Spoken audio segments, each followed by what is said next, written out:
Hi, everyone. Welcome to Wharton Tech Talks. I'm Spandana, And I'm Emma. and we are the co hosts for Wharton Tech Talks.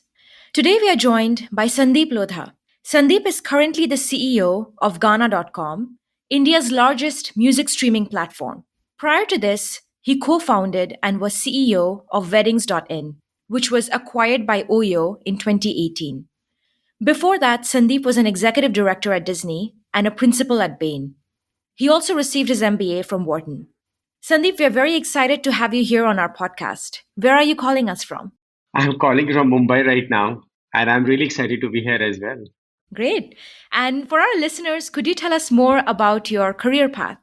Sure, little bit of a detour. When I joined Wharton, I actually thought I wanted to become a venture capitalist because, I had worked for a few years in Silicon Valley. I used to build tech telecom equipment there and really wanted to become a venture capitalist. I did my summer in Intel Capital.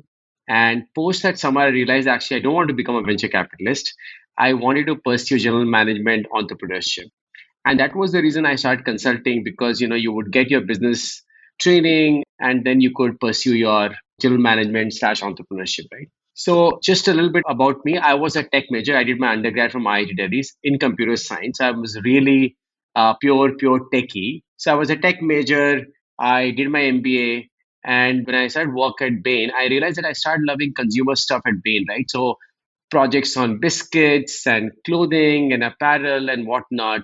And then I did some consumer tech projects as well. And I realized that actually I loved it a lot. So I think, when I combined my love for consumer and my background in tech, I just realized that, one, I love it. And I would be a lot more successful if I pursued consumer tech than anything else. And hence where I am right now. Yeah, for sure. And you actually were an entrepreneur, so you co founded your own company. Could you tell us more about that journey? Yeah, I mean, this is 2000. We started in 2015.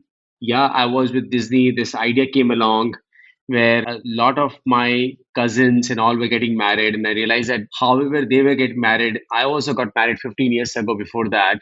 And nothing had changed, which is, when people had to look for a venue or a photographer, there is no platform to really help anyone, plan their wedding online. Look at them, look at the reviews, really book them and all of that. So essentially, could we create an online platform? Could we create a tech platform which could help middle class plan their weddings? That was the birth of weddings.in. And honestly, today we sold the business to Oyo in 2018, and it is still India's largest wedding company, doing very well. It is quite profitable for Oyo, and I'm quite proud of that. Wow, that's very impressive, actually. And, after that, you moved to Ghana. So, what were some of the key learnings that you got from your time at weddings.in that you have now brought to your role at Ghana? Yeah, and I think this is a very interesting question. And I was with Bain, I was with Disney. There is a lot of things we did differently. At Bain and a lot of these places, we look at a lot of data to make decisions, right? But at weddings, we didn't have time, and a lot of decisions we took on gut and whatever data we could get handle on. So we didn't really wait, for all the data to come across and then make a decision. Whatever data you could get hands on and essentially your gut, and then see how it worked out, right? We were okay with failing. Whatever path we took, we were okay with failing and learn from the failures. So this is one very critical thing that I do at Ghana as well, which is don't wait to see all the data. Let's just make a decision, and then if you have to fail, fine. But honestly, don't waste time thinking, right? That was one. The second one was, what are the three, four things that matter at any point, right? So not everything that will matter to me or to the company at any point, right? It'll be three, four things that matter. So really just find them and go deep into them, tracking them, tracking those teams, focusing them on them, motivating the people. So those are the two or three things that I feel I learned from weddings quite a bit and brought them to Ghana as well and really just implemented them here. So, to step back a little bit, a lot of our listeners are based in the US. In a couple sentences, how would you describe Ghana to those who have never used the app? So it's very simple. Actually, it's India's homegrown Spotify, Emma. The Western world knows Spotify quite well. And so this is India's own homegrown Spotify. So along that lines, how has Ghana differentiated itself versus the global streaming companies like Spotify? Is there a lot of competition with the more global oriented ones within India? It is. So in India, the space is very crowded. We have a lot of homegrown companies like JioSavan, Wink, Ghana. We have a Chinese company called Resso. And of course, we have Amazon and Apple and YouTube and of course Spotify in Ghana, right? So very competitive landscape. And we'll talk about, how Ghana has moved into paid right now. But essentially the differentiation, Emma, is very critical to understand. We are competing purely against Spotify. That's how we think because the JioSavan and Wink, the other two competition, are part of our telecom companies. So JioSavan is owned by Jio, which is one of the largest telecom companies in India, and Wink is owned by Airtel, which is another large telecom company in India, right? So we really don't think we compete with those because those are provided as free service to their telecom customers. We think we compete with Spotify. And how do we differentiate? It's very simple in our view. If you just want pure music at a low cost, it's Ghana. If you want music and features and whatnot, then you go to Spotify. So it's very clear. So because music is the same, the library, whether you want a Beatles song or you want a song, the songs are all there. The libraries are almost the same. So if you want music and you don't care so much about features and price point and you're really value conscious, Ghana is your answer. But if you want those whistles and features and whatnot, then Spotify is your answer, Emma. What we say is we target middle class and lower middle class, Emma, and Spotify may be targeting whoever they want to target. So to sum it up, you're saying that one of the differentiators at Ghana is just the lower price point that makes it more accessible to the majority, or not necessarily the majority, but a lot of people in India, whereas international platforms are just not as accessible. Actually, I would argue that a very small segment of the country right now can afford Spotify, and a lot more people can afford Ghana right now. That's very interesting. It's interesting to hear how international companies are competing versus Ghana when it comes to Indian consumer. Along those lines, are there other ways that the Indian consumer is different compared to international consumers or consumers, say, in America? Yeah, so this is very interesting. And of course, as I answer this, Spotify or whoever is playing in India is also catering to the answer that I'm going to talk about. So essentially, the biggest difference between the two markets is, here in India, the regional markets are very strong. For example, India is, say, made of, south, east, north, west, right? So when you go in south, south has four states, Emma. So Kerala, Karnataka, Tamil Nadu, Andhra, and now Andhra is also split. But these states have their own music.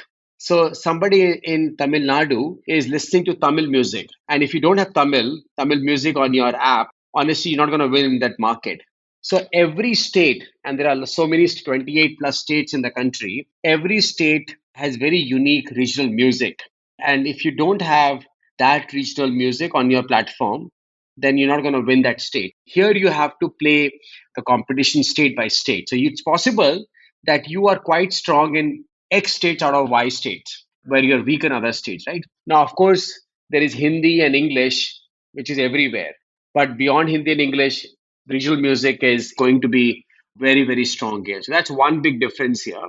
The other one is, it's a minor difference. The indie music, what we call the independent music or the tiny artists, the share of that music is still very small here. The popular songs, the big artists still make up for 95%. The long tail still makes up a very, very small share right now. But that's changing, not as fast as you would expect. So you're talking about how important it was to localize to different regions of India. How exactly do you make sure you do that effectively and capture what each region wants? So I'm guessing all of us do the same way. So if you are a Tamil user, right? So say you are from South and you are a Tamil user. Of course, when you're onboarding, when you install the app and you go through an onboarding process, we ask you, what are your top three languages? What are your top three or four artists? So we ask those questions. And that's your initial what we call onboarding question. So basis that we start to personalize your homepage. So basically the app itself, the homepage will start to feel like what you want. And then over time, as you listen to more Tamil music, assume that I got wrong. Assume that I initially got wrong what you want. But over time, you're listening to, say, Tamil music or whatever language you're listening to or whatever artist you're listening to. the homepage of the app will start to feel like that. So the homepage for you, Spandana, will be different from the homepage that Emma is seeing or the homepage I'm seeing. This is our own listening behavior. And of course, basis the listening behavior, that app is also forecasting what you will like as well, right? So your daily mix will be different basis who you are. So yeah, those are the things we are doing. So we call it personalization or customization. That makes a lot of sense. And I actually, Ghana was a big part of my high school experience. And one of the big differentiators for me was always that Ghana had a lot of, regional music. So it had a lot of Bengali music, it had Hindi music. So if you did want to hear music in different regional languages, you could hear that. So for me, that I think even now, when I am listening to Ghana, I can hear specific music from, say, Bengali music that I like, which in other, international apps, I may not be able to hear that. So personally, for me, that's a very big differentiator. And I think the app is doing really well there. Yeah, thank you. No, of course. And, just taking a step back, we drove a lot into, Ghana in detail. But when you think about, the music streaming industry now, especially we're heading into 2023, what are some of the headwinds and tailwinds that you see in the music streaming industry in India? Yeah, so the headwinds are the content cost. It's just skyrocketing. The cost of making movies, the cost of making songs, what the artists are charging. It's just what you see inflation, you see some crazy inflation happening on the content cost. So when the content costs are skyrocketing, so the music creation cost is skyrocketing. But here on the other side, then the labels start to ask more money from people like us. Like majority of India is free and we're converting people from free to paid. So it becomes a really, really hard, tough game, right? And to monetize all that music using ads, which is what YouTube does. So YouTube does a great job. But for people like us, we have moved from free to paid, and I'm guessing a lot of other streaming companies will do the same. But this is going to be a very, I wouldn't say an easy path, but a tough path where you're asking people to pay for that music and pay more and more over time because the content costs are skyrocketing. Yeah, of course, the tailwind is, and it's a great tailwind. While I talked about the headwind on the content cost skyrocketing and the impact of that, the tailwind is people are moving to paid. And more users as India's GDP grows, India's GDP per capita grows, there's social awareness, of I want to get a premium service and I don't want to play a service with ads when there are friends around or when I'm having a party. That awareness and their movement to social strata, I think it's playing into the psyche, and a lot more users are moving to paid, which is how we have started to do well on the paid service.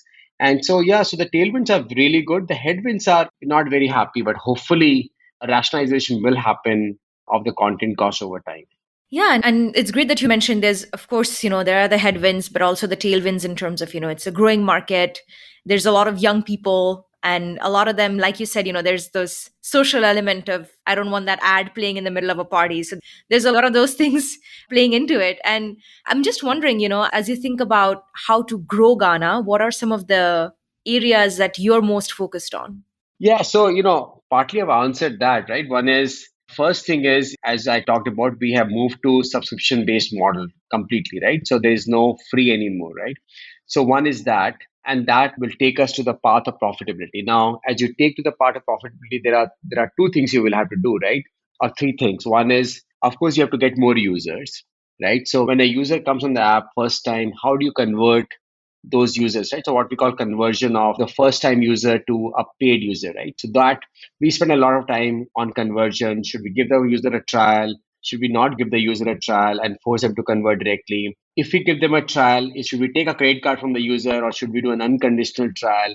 Things like those we keep trying, right? So that's one route. The second is, when do we increase the price? Right now we are honestly very low at 299. We need to increase the prices as soon as possible. So what is the right time to increase the price? And then finally, which is like I talked about this when Emma asked this question about the differentiation. How much do you invest in the product? Because to keep the prices low, you have to keep your tech costs and your teams also quite small. And so how much do you want to invest on the tech cost and really on the product? And those are three things that we have to keep thinking about as we think about paths for growth, because better product means ability to increase prices is higher. So all the three we have to keep applying, which is conversion, pricing, and the product features, right?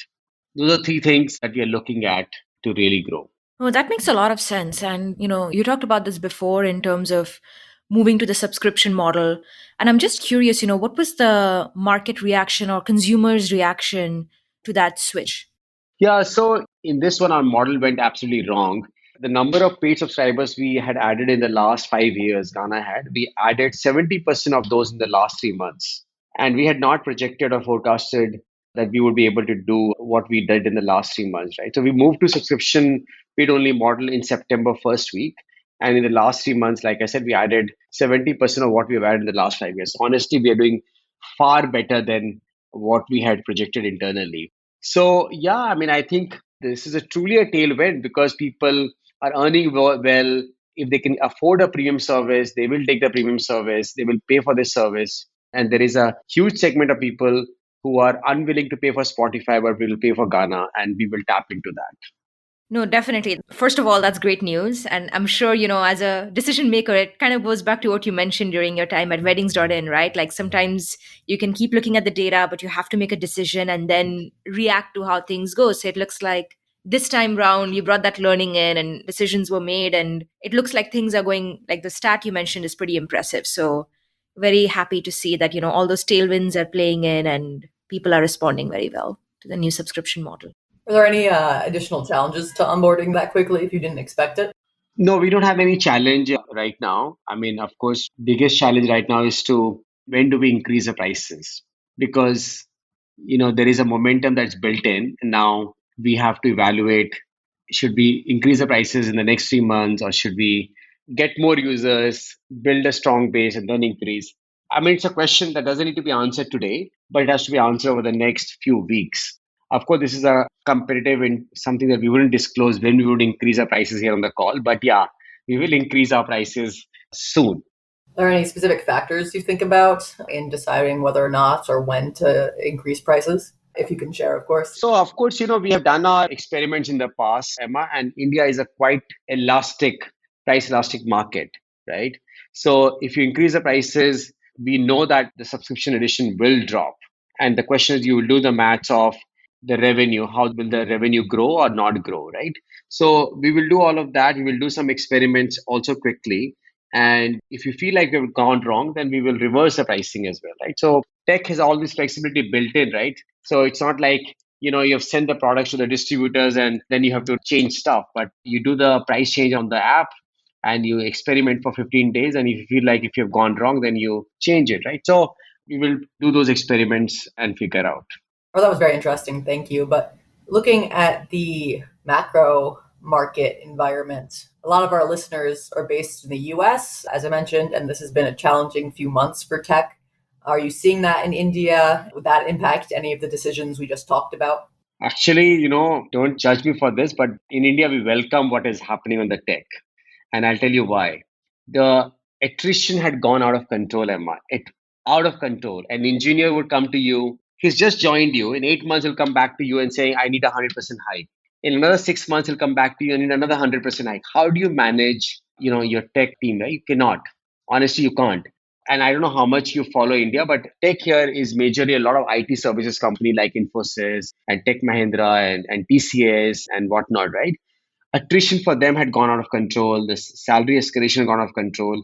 They must be very happy this is happening across, right? So, of course, India, the valuations have dropped, the funding has dropped, but layoffs are not at the level in the Silicon Valley. But what I am seeing right now, we are all very happy, honestly, because now, one, it's easier to hire and it's easier to retain, and the salary escalations have not gone crazy, like really crazy, right? It pained me before this to really manage the company because you had just joined in 6 months, you need 100% hike. It is very hard. Honestly, it's very hard. So we all welcome what's happening right now, honestly. So, in short, this is a really great environment to be trying out the subscription model and thinking about profitability and managing costs. Is that correct? Absolutely correct, Emma. Absolutely correct. And honestly, the environment is such that any external investor, any shareholder, they're all looking for business models like this, right? I mean, just to explain to you, a free business model has a negative gross margin. Negative. right? And a paid business model has a positive gross margin. So that's a change you have, right? A huge change from a negative gross margin to a positive gross margin, right? When you run a business, you have gross margins and then you get more users or subscribers to cover your fixed cost, right? In a negative gross margin, the more users you get, the higher the loss, right? So it's a very scary business to run, the free business model. So yeah, I think we are very happy. And the environment is absolutely, we welcome the environment right now. As a past entrepreneur, what is your advice, or past and current entrepreneur, what is your advice for people working on their startups today in this environment? You said this environment's great for established companies, but thinking back to your startup days, what advice might you have? I have two advice, but the first one is the majority of it, and there is a small one. Find good co-founders to work with, because the journey is going to be long. It'll be lots of ups and downs, and you really want to make the journey stimulating. So just find good co-founders, good people to work with, and I think that whatever the output is or whatever the result is, but at least the journey would be stimulating and fun to go through. So that's one advice. And the second one is be very clear on the path to profitability, and the thinking around it should be robust. I've seen and been part of, and including Ghana, where the path was just not clear and the answer was dependent. And when you ask some of these answers, and I see these startups a lot of times, sometimes when you ask them, I want to just grow the user base and we'll figure out how we make money later. No, no, no, figure out now and then go into it, right? So the path to profitability should be very, very clear from day one. That's great advice, especially our Wharton students here are always desperate to figure out what the best thing to do is. So, really appreciate your advice as someone who's gone through that whole process. We'd like to pivot now and ask you a couple of fun rapid fire style Sure. questions. Awesome. So, what's the best career advice you think you've ever received? Focus on learning and development and not on who can give you the next big hike. That's great advice. What song is stuck in your head currently? And this is what I hear every day is Kishore Kumar's Neele Neele Ambar Par, Chand Aaye, Pyar Barsa. I love the You're song. a fan of the classics. Yeah. What's a good book that you read recently? What you do is who you are. Essentially, you are the culture. What are other major entrepreneurs in India that you look up to or take inspiration from? So I want to talk about Ritesh. I worked with Ritesh Agarwal a lot when I sold to Oyo, and I worked very closely. There is always, a little bit of negativity about Oyo. He founded Oyo, but I worked very, very closely with him. His energy is just infectious, and he's always at it, always, right? Very patient, and really, really will give you time. And when you work with him, I mean, you enjoy working with him, right? Really, really enjoy. He'll push you, but you really enjoy working with him. So I really feel like he's really one I look up to. That's great. And look, this is time for our final question to you. We ask this of everyone who joins our podcast. So I'm very excited to hear what you have to say here. Yeah, So, what's your boldest prediction about the next 5 years in the music streaming industry in India and globally? yeah. In India, my prediction is currently we have 300 million listeners, of which approximately 5 million are paid. I feel very confident about saying this that by in 4 to 5 years, we'll have 15 billion people or users who will be paying. And that's the path. It will be 10x, and it's the market share grab where we're almost close to zero today, right? From 5 million to 50 million minimum, from a 300 million listeners to probably 400 million listeners. But really, that's a big land grab opportunity there. On globally, and I don't know how many of you have watched this series on Netflix recently called Playlist on Spotify, but essentially, it will be the rise of indie artists, and I'll tell you why. The labels take a huge share of revenue for any of us, right? And artists don't make a lot, and the tide is turning. And I think in the next 4 or 5 years, I don't know how it will happen, but it will happen. I think the indie artists will work directly with streaming companies, will directly go to the consumer. How they go, we will see. But the independent artists will go directly to the consumer, and consumers will find a way to find these artists. And that's the big change that will happen globally. And I'm not going to use the word fall of labels, but yeah, something like that. That sounds great. Very excited to see the next 5 years at this point, and definitely rooting for, Ghana's success in terms of capturing that big paid listener base and also supporting many of these artists as they grow in their own journeys. And thank you so much, Sandeep, for joining us on this podcast. We really loved our discussion with you, and thank you for the great insights. Thank you. I hope you're able to upload or whatever you were trying to do. Sounds good. Great. Thank you so much. Yeah, thank you. Thank you, guys.